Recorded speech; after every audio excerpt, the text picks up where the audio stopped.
Jalan panjang kasus dugaan anak kiai cabuli santri Ponpes di Pelosok Jombang. Memakai ilmu metafakta, mereka mengistilahkan metafakta itu katanya tidak bisa dijelaskan menggunakan akal.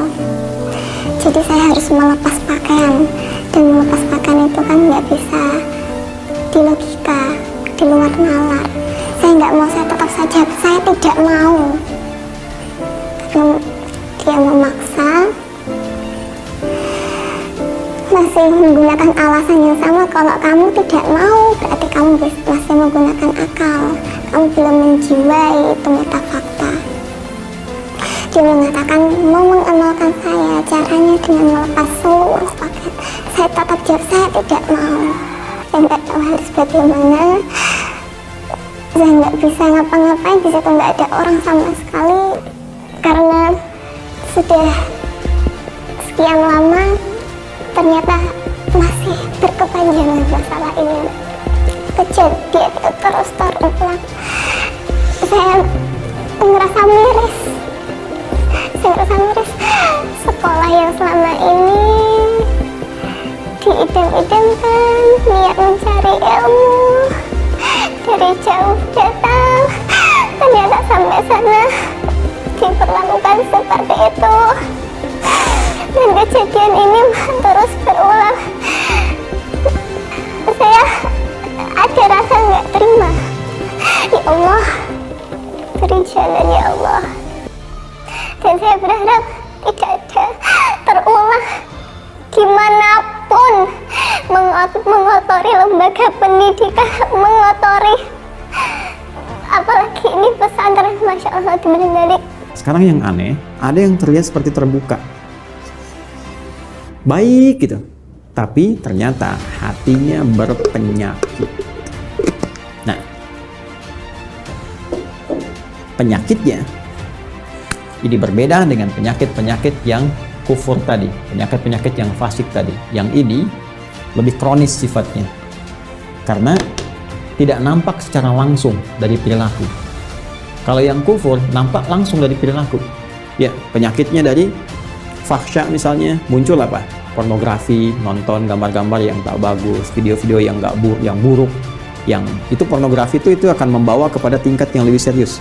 Bahkan nanti ke LGBT ini riset ini nanti. Jadi kalau dari, mohon maaf tuh, pornografi itu candu yang sangat luar biasa. Itu pornografi itu lebih bahaya dari narkoba. Narkoba aja sudah bahaya, ya, apalagi pornografi naik nanti itu pengantar kepada LGBT, itu yang paling bahaya, ke atasnya lagi. Nah ini teman-teman sekalian, itu fahsya, kata-kata kotor, jorok dan sebagainya. Ya, mencuri, membunuh, merampok dan sebagainya itu mungkar. Nah, perbuatan fasik, penyimpangan itu karena sifat-sifat tadi, fahsya dan mungkar. Nah, munafik itu samar sifatnya. Ya, kalau fahsya dan mungkar itu membentuk perilaku. Orang maling kan mencuri, kelihatan perilakunya ada. Tapi kalau munafik itu perilakunya kayak baik, sikapnya baik. Padahal kebaikan itu dibangun oleh sinyal-sinyal yang kotor dari nafsunya. Itu penyakitnya, penyakit yang sangat menarik. Berbeda dengan penyakit-penyakit biasa. Apa di dalamnya? Seperti riya misalnya, hasad misalnya, ya hiqd misalnya, dengki, dendam, riya, sum'ah dan sebagainya. Ini penyakit-penyakit seperti ini. Berbeda dengan penyakit yang ini.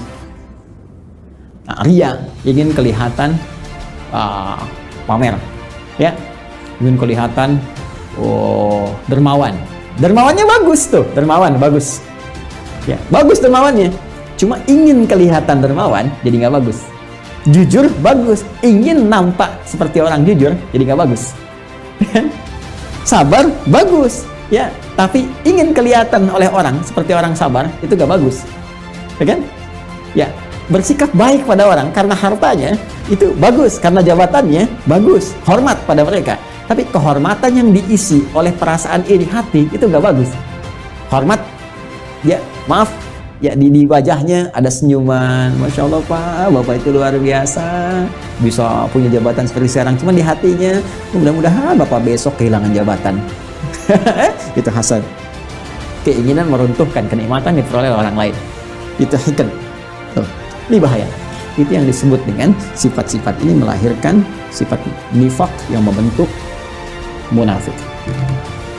Tipikal golongan ketiga. Jadi, orang munafik itu sama-sama yang ingin saya sampaikan punya penyakit di hatinya.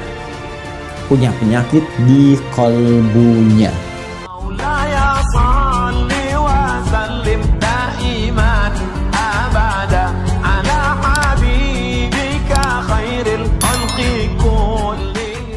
Jalan panjang kasus dugaan anak kiai cabuli santri Ponpes di Pelosok Jombang. Aparat kepolisian daerah Jawa Timur hingga kini masih menyisir area pesantren Sidikiah Pelosok mencari tersangka pencabulan santriwati berinisial MSAT, anak kiai pengasuh pesantren itu. Pihaknya menegaskan upaya penggeledahan area pesantren seluas 5 hektar itu dilakukan untuk menemukan MSAT, 42 tahun yang masuk daftar pencarian orang atau DPO. Penjemputan paksa ini merupakan upaya memastikan perkara pidana yang menjerat tersangka MSAT tetap berlanjut. Ia juga mengatakan Polda Jatim sudah cukup lama menangani kasus tersebut. Polisi juga sudah melakukan pendekatan humanis agar tersangka mematuhi hukum. Dalam video yang beredar, ayah tersangka pencabulan santriwati yang juga pengasuh pondok pesantren Sidikiah, Kiai Muhammad Mukhtar Mukti, di hadapan polisi berjanji menyerahkan MSAT ke Polda Jatim pada Kamis 7 Juli 2022. Selain mencari pelaku kasus asusila yang juga anak pengasuh pondok pesantren tersebut, polisi juga mengamankan puluhan orang yang menghalang-halangi langkah polisi untuk melakukan pencarian tersangka. Mereka bukan santri melainkan sukarelawan pendukung MSAT. Saat ini mereka masih diperiksa di Polres Jombang terkait dengan keterlibatannya.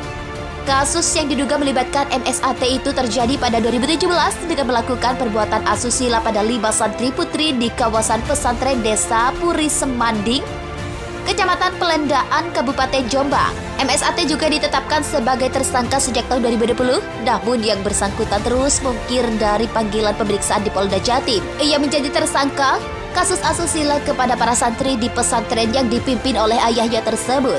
MSAT bertugas sebagai pengurus pesantren yang dipimpin ayahnya itu. Ia juga sebagai guru pesantren Sidikiah Pelosok Kabupaten. Jalan panjang kasus dugaan anak kiai cabuli santri Ponpes di Pelosok Jombang. Aparat kepolisian daerah Jawa Timur hingga kini masih menyisir area pesantren Sidikiah Pelosok mencari tersangka pencabulan santriwati berinisial MSAT, anak kiai pengasuh pesantren itu. Pihaknya menegaskan upaya penggeledahan area pesantren seluas 5 hektar itu dilakukan untuk menemukan MSAT, 42 tahun yang masuk daftar pencarian orang atau DPO. Penjemputan paksa ini merupakan upaya memastikan perkara pidana yang menjerat tersangka MSAT tetap berlanjut. Ia juga